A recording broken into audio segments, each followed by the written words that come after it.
For the refer back to it.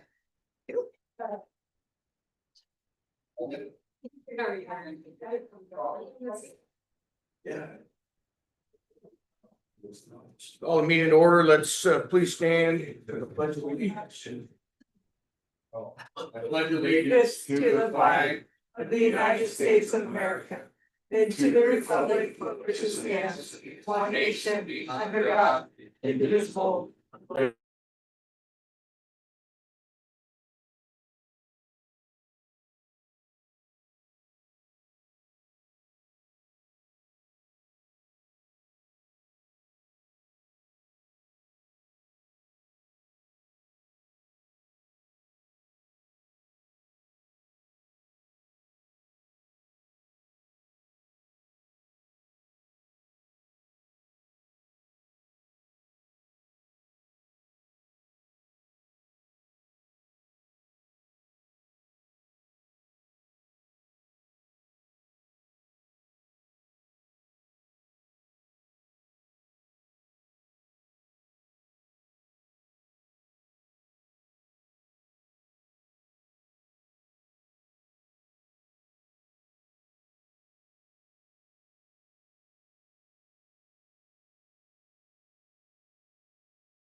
Use properties and the same square footage standards will stand for the multi-use.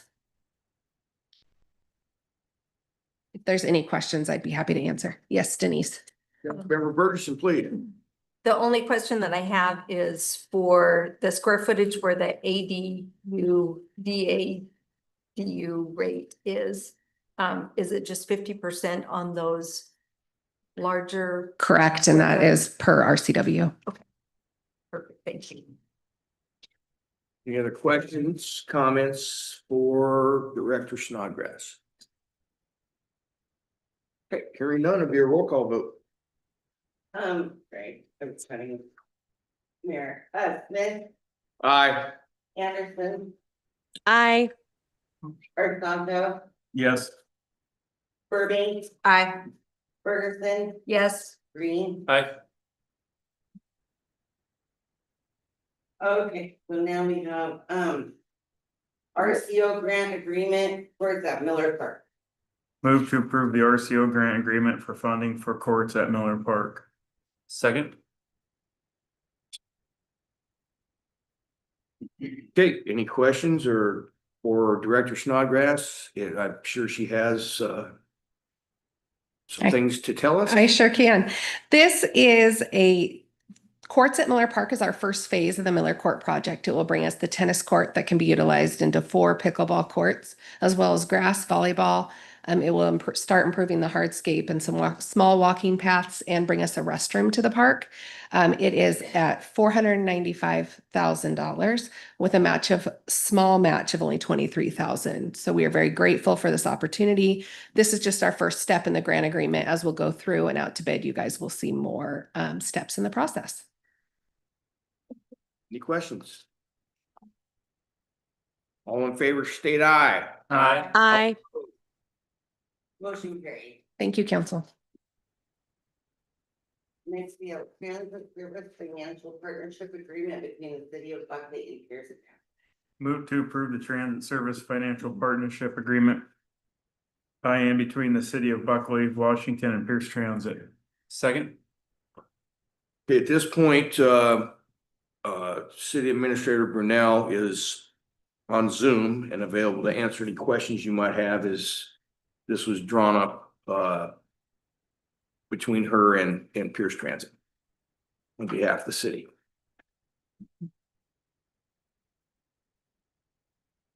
Anybody online?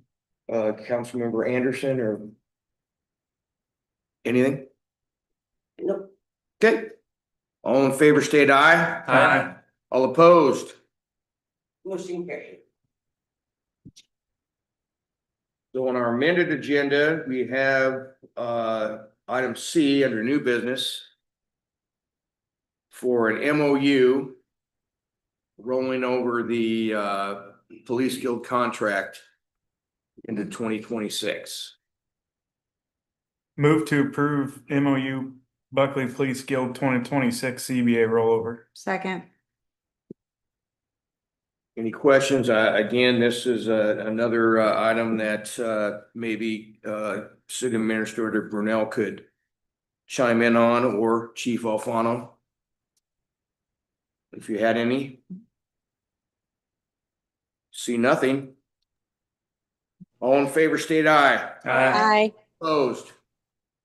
Motion carried. Administrator Banks Employment Contract 2025 draft.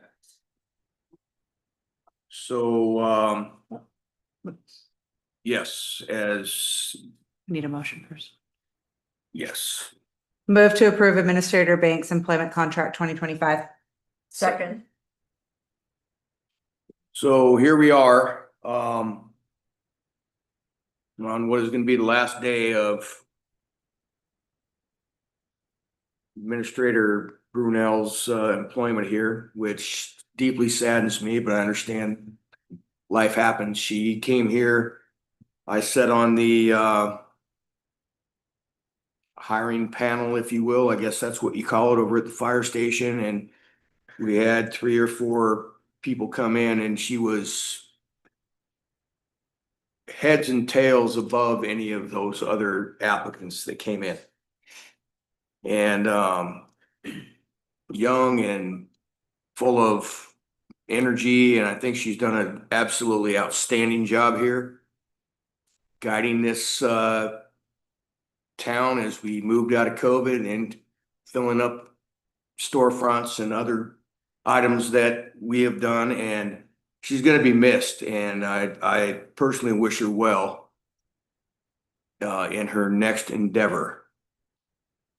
That said, I'm equally excited about and confident in what we're about to vote on. Any other comments? Councilmember Arsano. I don't know, without, I guess, asking Phil, but if I should recuse myself from this vote or not. Is that due Due to, a family? it's not a direct relative, but it is a cousin. I would hate to ruin Is the anything. city attorney online? No.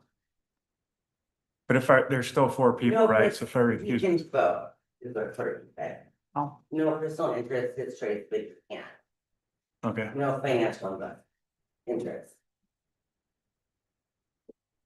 Councilmember Green. Just want to echo your statements. It's been an absolute joy and pleasure working with Courtney. We'll definitely miss her. She's done a phenomenal job here. And welcome to Administrator Banks. Okay, so we got a motion, Councilmember Burbank. The only question I have is, will he be doing both then? Will he be doing both positions, or who's gonna do what he's doing now? Or is he doing both? Both. Both? Okay. That's what I All got right. from this. Okay, got it. Okay. I didn't see where it. Would you like me to speak on that if you can hear me, Jess? Yeah, we can hear you. Yeah, just if everybody can hear me, yeah, Chris will be taking on the role of the city administrator as well as staying in place as the public works director as well as the planning director. Got it. Thank you, Mayor. You bet. Okay, any other comments, questions? All in favor, state aye. Aye. Opposed? Motion carried.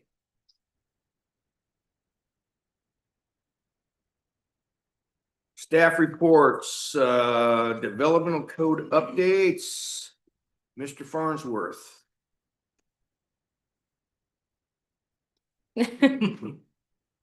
So we have Sarah here with us again from Framework, and this is just a second review of the development code updates that council looked at the last study session.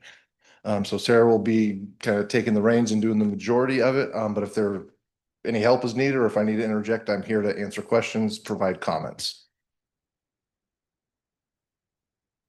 Exactly. Yeah, so we have the R6000 coming back to you. We have accessory dwelling units, step housing, and then we also have the zoning map coming back to you. And I'm really here just to answer any questions they might have regarding those agenda items. And then also just to let you know about our timeline moving forward, which is that you all will see I presented the first draft of the high density residential to the planning commission yesterday, and we are going to go through another draft of that before we present it to you at your next meeting. And then we're moving quickly towards a public hearing on October 27th. So just really with the intent of getting everything completed so that we can submit to Commerce and get everything approved and ready to go by the end of the year. So that we can be in compliance with the state and follow through on the obligations that we have from the comprehensive plan.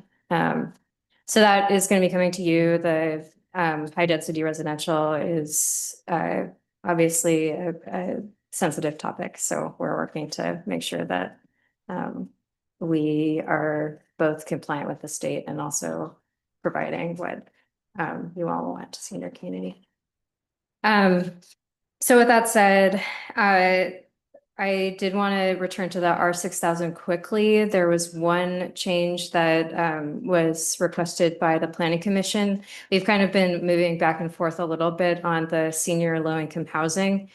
They are interested in allowing a pretty small minimum lot size for senior low-income housing, moving it down actually from what's recorded in your packet is 1,500 square feet, but they actually would prefer to have it at 1,200 square feet. And I think the rationale for that is that these are much smaller units. Typically, they're single story, small units, and typically require less parking. So they're interested in making that kind of as unrestrictive as possible. So just letting you know that that's something that's on their minds. Our 8,000 is consistent with what you've seen before. Accessory dwelling units consistent with what you've now, I think, seen 4 or 5 times, actually. It's been a number of times. And then you'll see at the front, an extension of the prohibited use table. So the newest section to that is the residential zones, which I've added. And then in addition to that, a list of all the uses divided into those categories that we've discussed including agriculture, commercial and light industrial. So all of the uses that you have a little bit consolidated in your existing use table, just to put guardrails kind of on what uses you're anticipating seeing. And so if folks have a use that doesn't fall within that category, then we can start, they can have that reviewed. So that's really also to put guardrails on the residential so that you're only seeing the types that are defined and included in your code. In addition to that, you'll also see in your packet that I've included some definitions which are new for new types of housing. These are types that you previewed in the visual preference survey. So those include courtyard apartments, so not apartments like the last two visual preference examples that you saw, which were just blocks, really. So a courtyard apartment requires that you have a courtyard. So you have attached dwellings on either side, either in an L shape or in a U shape. And then in the HDR code, which you'll get to see next time, we're putting the open space requirement continuous with that front lot line so that you can have more of that experience of green space at the front of the lot and parking at the back of the lot. So there's some definitions in there that start to kind of talk a little bit more about what these new types of housing are. I'm going to stop there for any questions. Questions, comments? Yeah. Councilmember Burson. I'm just wondering, I think it's this page. Yeah, Page- accessory dwelling units. Yeah. Okay. Where it shows. I guess the fourth one down Okay. there. Yeah. Enumclaws code, which appears to meet Yeah. compliance regulation as far as the design. Are we going to go with that? Well, that's a good question. That at the moment, we're not regulating based on any sort of design, just because the state has stripped away a lot of our capacity to do that.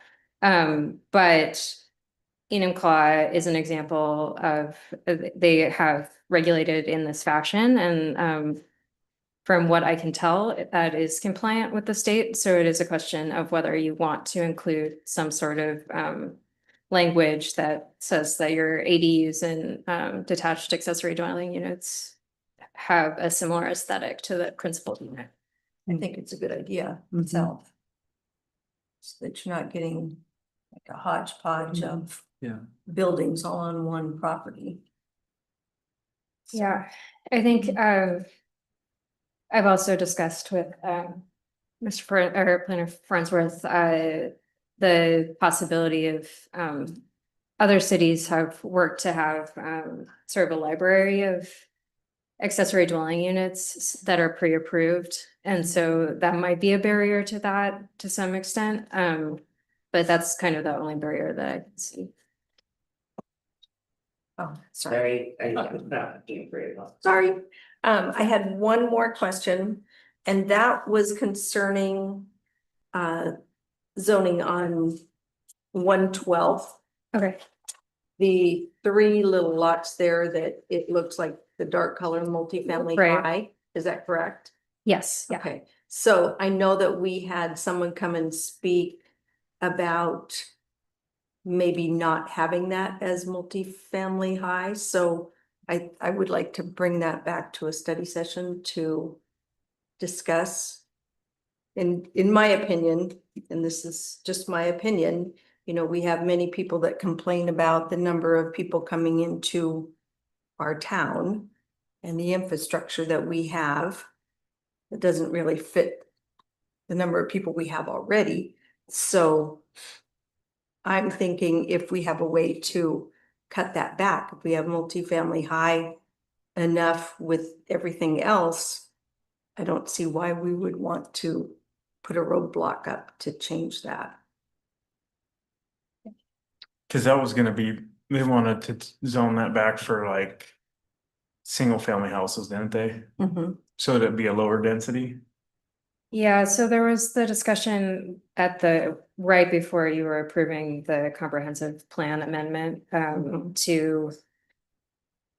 I'm trying to, actually, maybe you can remember exactly which ones were, but there were 3 properties along, Mundy Loss that were going to be designated as, high density residential, and then, I believe it was the 2 that were on the other side of 112 that were. Yes, so Yeah. those properties on the southern side of 112, they were a proposed designation change as part of the comprehensive plan amendment among various other parts of the comprehensive plan. So that was the part of the comprehensive plan that was not adopted. So now the zoning designation, if we change that, it would no longer match what we have in the comprehensive plan. So it would be overall preferable to leave it as it is now. We've done our density calculations. A lot of our numbers are based off it as it is existing currently. And so there was talk about changing that. Council voted against it when we adopted the comp plan. And so this is the zoning map, which is a separate map. But it is generally based off of the comprehensive plan map. And so to change that now, I don't know. I'm not sure what that will do to our numbers.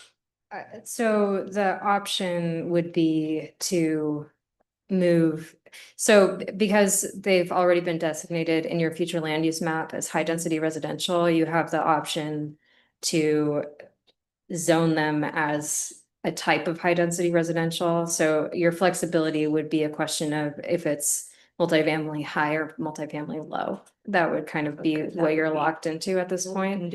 Yeah, yeah, so we can't step back the density further than that, yeah, okay, at this point. Okay. Thank you. Any other questions or comments on this?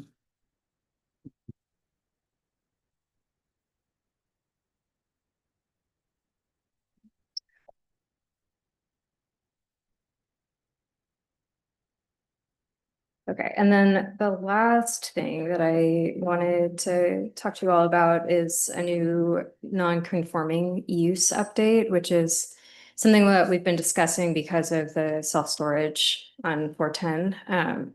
So if we put that use into a prohibited use, then it becomes non-conforming.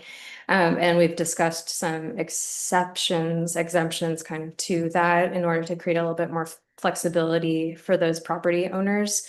And so if you review that section, you'll see that there are kind of 3 changes in the existing code. There are already exemptions for single family residential and commercial zones.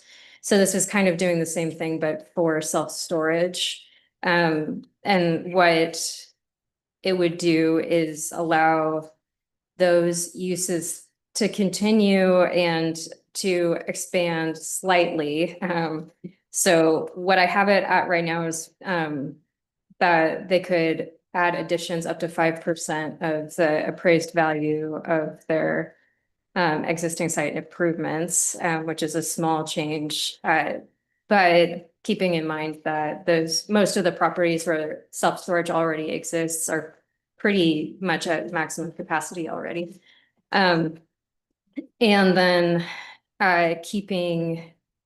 but excluding that from the 410 overlay, which is that strip that's right on 410. So not allowing any sort of expansion of the use into that 410 kind of ribbon.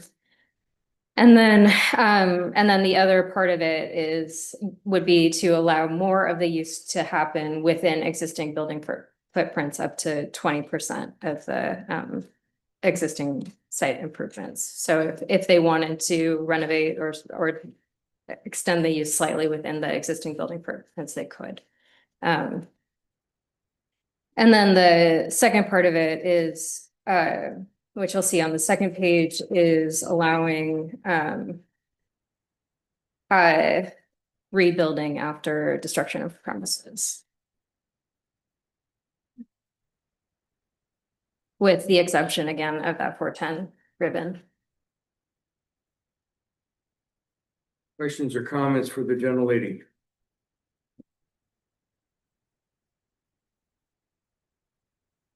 Seems reasonable.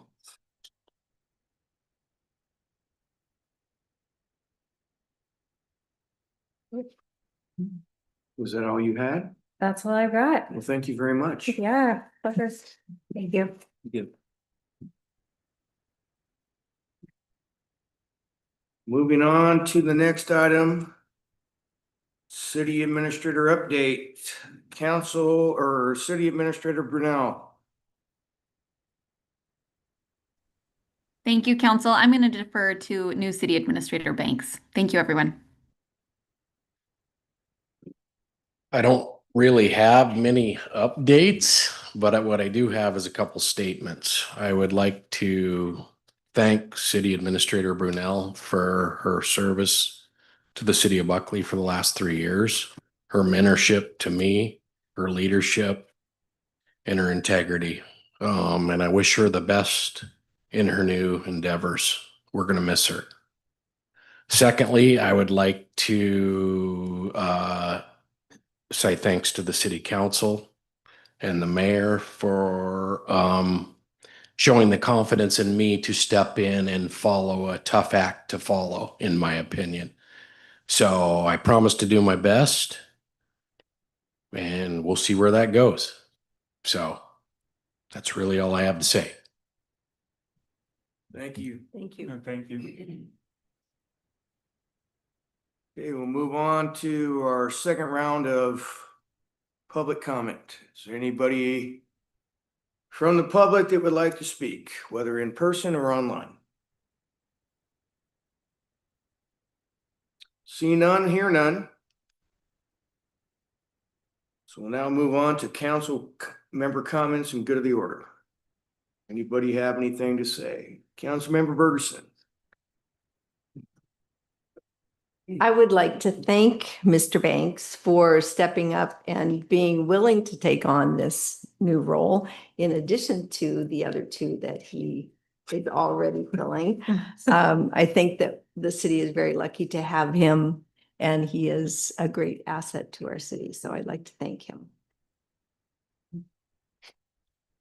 Councilmember Burbank. I was just curious where we were at with what we had talked about last time about closing parking on River past Derringer for the bridge stuff, if we were still gonna do that or not. It's a good question, Administrator Banks. That is a do. It's a disaster. It's a disaster. So like Ms. Brunel deferred the last one to me, I'm going to I'm going to defer it to her. Most of you probably know, and I've been in Italy for the last 2 weeks, and I've just shown back up on the scene. So I'm not fully in tune with where we're at on that. So if she could speak to that, that would be great. Thank you, Banks. Administrator Banks, I almost said director. Last we had discussed the proposed closure. It was as recent as last week. Chief Alfano and I discussed closing that side of Derringer, and we were hoping that we would have an update from Pierce Transit with an alternative route. Based off of last Thursday's numbers, they had only had 16 users of the transit route.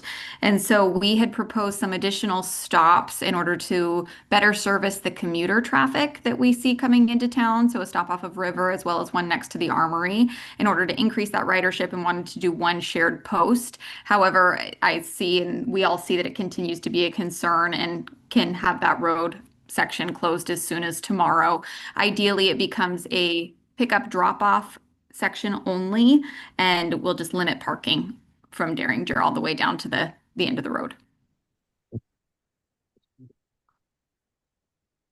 I don't know how much other people are driving down there, but again, I drive down there every morning to pick up, and people are still walking in the middle of the road.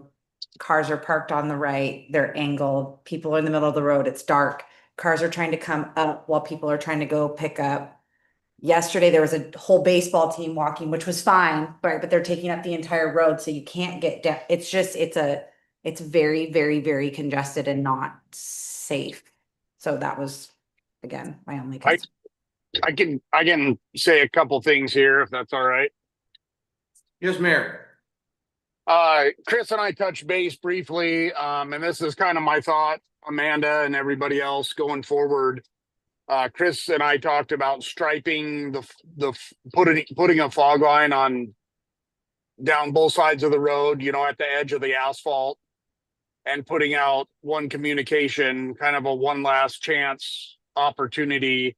If people can park beyond the fog line and keep their bumpers and mirrors and so on and so forth, their vehicles behind the white line, they're free to park there, whether that's parallel style or whatever they can do. But if their vehicle or their bumpers are hanging out in the roadway, then we're going to tow them. And give them one last chance. And if they can't, and they can park on both sides that way, in my opinion. But if this will be kind of the last straw, and if people can't, if we wind up towing a bunch of cars or having the PD having a bunch of headaches down there with this, then we'll just close both sides and we'll give them one last chance. I'm really not in favor of all the folks that, you know, having to walk by perfectly good parking places. If people could just use their noggins, so on and so forth. But I'm certainly open to what you guys have to say or think about that. I would love to see the pedestrians walking on the trail. Nobody does. What the trail is. Yeah. Nobody does. 100% agreed on the pedestrians. We just can't force them. Well, I guess we could. We could try. But anyway, sorry. Go ahead. Anybody else? The only thing I would have, and it was an observation that's been carrying over for a few years, but I'm wondering, this is for the police chief, and it would be for the public works director and possibly for the city attorney, where the kids that go to Glacier Middle School, about 2/3 of them ride the bus, and the other third either walk, bike, or their parents take them there. And whether it's the morning for drop off or the afternoon for pickup, that parking lot gets backed up in the school because people want to turn left going eastbound on Main Street from the C Street parking lot. And I'm wondering if we can restrict that in the morning for drop off, and in the afternoon for pickup, no left turn out of Glacier. So I don't know what those hours would be. We could figure that out, but it just creates a nightmare for people that want to go. Personally, if it was me that wanted to go eastbound on Main, I would go across C Street, go around the block and go. But that's, I can think for myself. But anyway, it's something that you can maybe report back to us on a later time. That would be great. Anybody else? Council member Arsanto. This was more for Mr. Banks since you were gone. We had a request on the email about the speed counter sign, you know, for traffic that we have. Want it back on Park Avenue for like a week so they could see the difference in traffic. Still there. Is it on Park? I have seen that email as well, and we'll get there. I just haven't had the time to move it back there, No, yeah. but we'll do it. Perfect. Anybody else? Okay, hearing nothing, seeing nothing, I'd entertain a motion to adjourn. Motion to adjourn. Second. All in favor, state aye. Aye. All opposed. Lori, boom. Oh, Terry. Like, no,